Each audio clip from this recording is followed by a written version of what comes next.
الحمد لله رب العالمين والصلاة والسلام على سيد المرسلين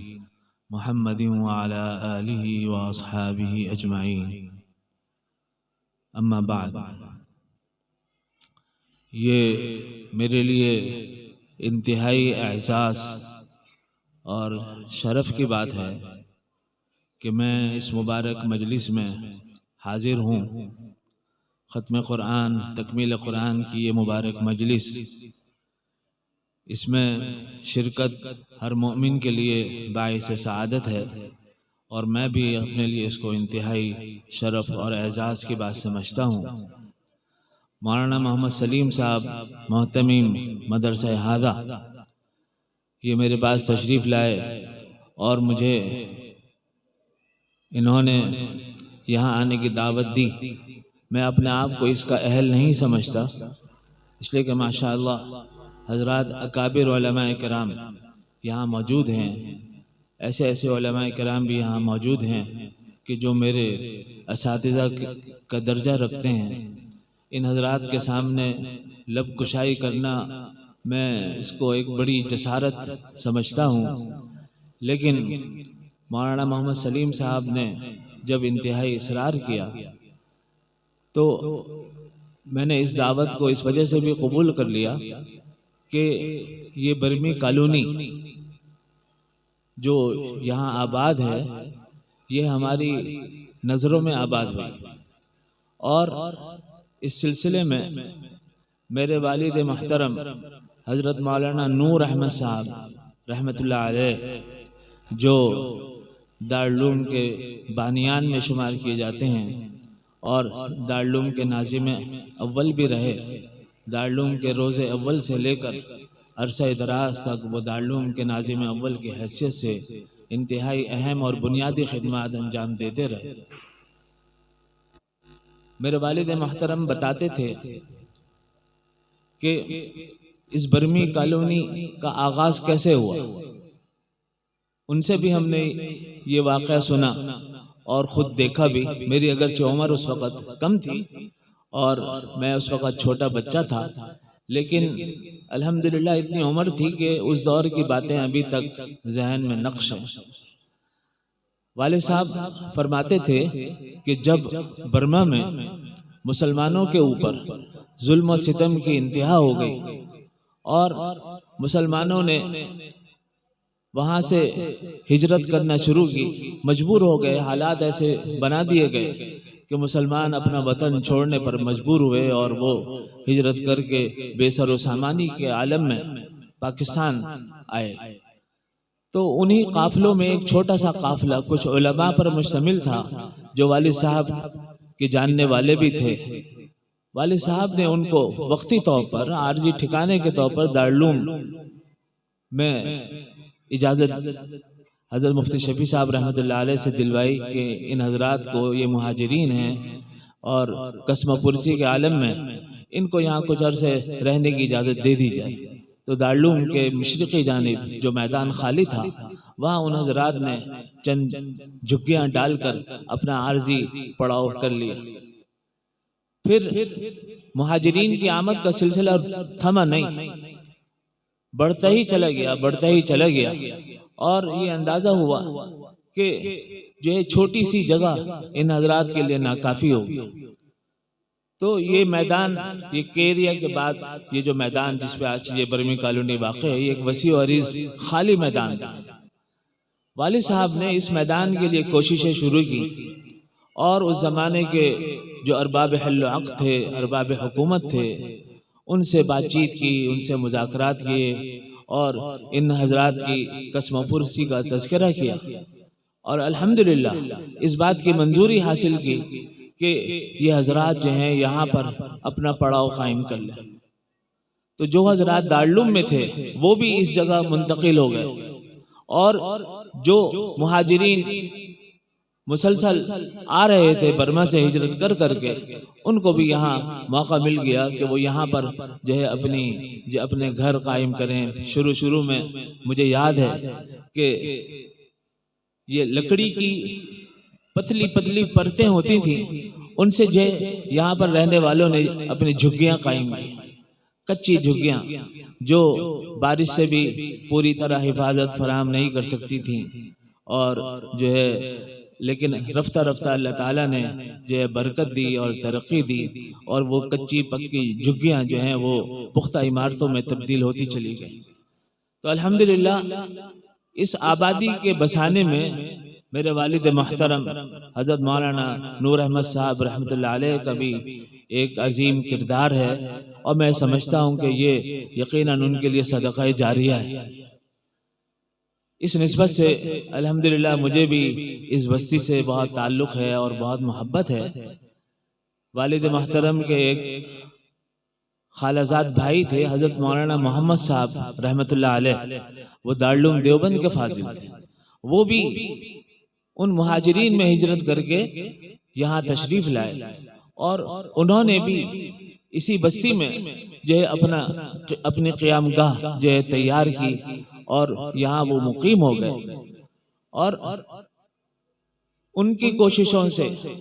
اور والد صاحب رحمۃ اللہ علیہ کی کوششوں سے اس وقت سب سے پہلے مدرسے کی بنیاد یہاں پر ڈالی گئی، جو غالباً دارالعلوم اشرفیہ کے نام سے آج بھی موجود ہے، اور یہ مدرسہ بھی ان سب حضرات کے لیے صدقہ جاریہ ہے۔ والد صاحب اس زمانے میں مجھے یاد ہے کہ شہر سے مختلف اہل خیر حضرات کو پکڑ کے لے کے آتے تھے کہ آپ لوگ جو ہے یہاں پر کام کریں، یہاں پر کام کرنے کی ضرورت ہے، یہاں پر جو ہے مسلمان انتہائی محتاج ہیں اور ضرورت کا شکار ہیں، ان کی مدد کی جائے، اور جو بھی وسائل ان کے اوپر خرچ کیے جا سکتے ہیں وہ خرچ کیے جائیں۔ تو الحمدللہ بہت سے اہل خیر حضرات، ان میں سے ایک نام مجھے یاد آ رہا ہے حاجی صلاح الدین صاحب، جو ہے وہ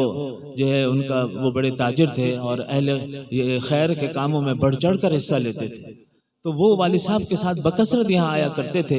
اور یہاں کے لوگوں کی ضروریات کو پورا کرنے میں بڑھ چڑھ کر حصہ لیتے تھے۔ اللہ تعالیٰ ان سب حضرات کو جزائے خیر عطا فرمائے، اور ان کی قبروں کو نور سے بھر دے، اور جنت الفردوس میں اعلیٰ مکان عطا فرمائے۔ باقی یہ مدرسہ دیکھ کر الحمدللہ مجھے بہت خوشی ہوئی کہ اس مدرسے نے ماشاءاللہ بہت ترقی کی، اور ایک اہم فریضہ جو امت محمدیہ کے اوپر اللہ تعالیٰ نے عائد کیا تھا، اور وہ فریضہ کیا تھا؟ وہ فریضہ یہ تھا کہ جیسا کہ ہم سب جانتے ہیں کہ یہ دنیا ہمارے لیے آزمائش کی جگہ ہے۔ اللہ تعالیٰ نے اس کو انسانوں کے لیے دارالامتحان بنایا، اور اس دنیا کے اندر ہمیں اللہ تعالیٰ کی رضا کے مطابق زندگی گزارنی، اور اللہ تعالیٰ کی رضا کا علم بغیر وحی کے نہیں ہو سکتا، اور یہی وجہ ہے کہ اللہ تعالیٰ نے وحی کا سلسلہ جو ہے تمام امتوں میں جاری رکھا، اور جو ہے ہر امت کے اندر اللہ تعالیٰ نے ایک نبی کو اور رسول کو مبعوث فرمایا، اور اس کے اوپر اپنی کتاب نازل کی اور اپنی وحی نازل کی، جس سے یہ پتہ چلتا تھا کہ انسانوں کو اس دنیا میں رہتے ہوئے کس طرح اللہ تعالیٰ کی رضا کے مطابق زندگی گزارنی ہے۔ اور یہ سلسلہ حضور اکرم صلی اللہ علیہ وسلم کے اوپر جا کر ختم ہوا، اور حضور صلی اللہ علیہ وسلم کے اوپر اللہ تعالیٰ نے اپنی آخری کتاب قرآن شریف کو نازل فرمایا، اور اس قرآن شریف کے بارے میں اور امت محمدیہ کے بارے میں اللہ تعالیٰ نے قرآن شریف میں یہ ارشاد فرمایا، الذین آتیناہم الکتاب یتلونہ حق تلاوتہ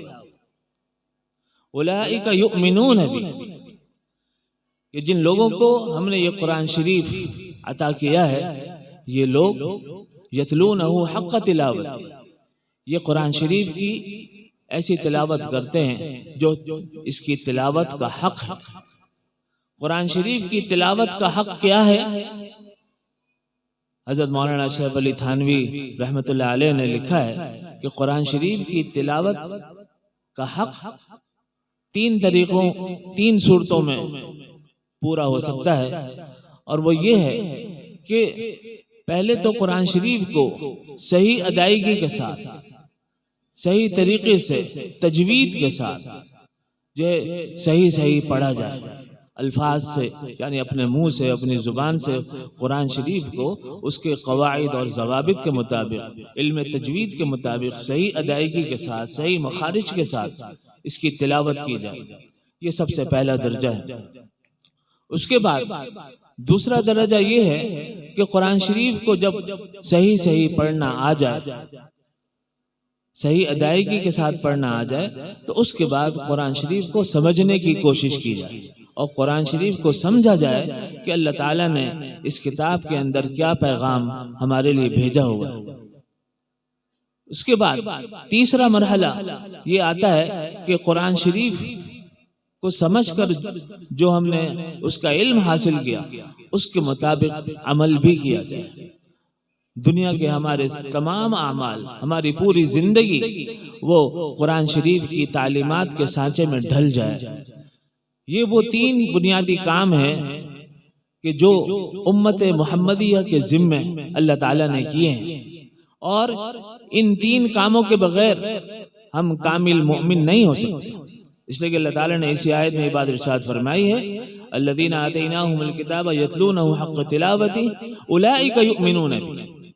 جو حق تلاوت ادا کرتے ہیں وہی در حقیقت مومن ہیں۔ تو یہ ہمارے ایمان کا یہ لازمی حصہ ہے کہ قرآن شریف کو ہم صحیح پڑھیں،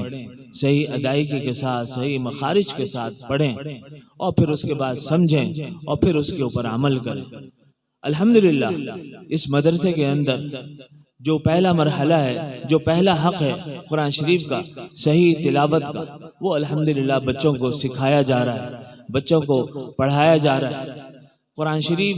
اس دنیا کی عظیم نعمت ہے، کوئی نعمت قرآن شریف کی نعمت کا مقابلہ نہیں کر سکتے۔ خوش قسمت ہیں وہ لوگ جو اپنے آپ کو قرآن شریف کے پڑھنے پڑھانے میں مصروف رکھتے ہیں، مشغول رکھتے ہیں۔ خوش قسمت ہیں وہ ماں باپ جن کو اللہ تعالیٰ نے یہ توفیق دی کہ وہ اپنے بچوں کو قرآن شریف کی تعلیم میں لگائیں، قرآن شریف کو پڑھنا سکھائیں، اور پھر قرآن شریف کو سمجھنا سکھائیں، اور پھر قرآن شریف کے اوپر عمل کرنے کی ترغیب دیں۔ خوش قسمت ہیں یہ سب لوگ اور یہ مدرسے والے، یہاں کے اساتذہ اور طلبہ۔ اللہ تعالیٰ ہم سب کو جو قرآن شریف کی تعلیمات کے اوپر عمل کرنے کی توفیق عطا فرمائے۔ میں ایک مرتبہ پھر مولانا سلیم صاحب کا شکریہ ادا کرتا ہوں کہ اس قیمتی محفل میں انہوں نے مجھے حاضر ہونے کا موقع عطا فرمایا اور یہ سعادت عطا فرمائی۔ جزاہم اللہ خیرا، وآخر دعوانا ان الحمد للہ رب العالمین۔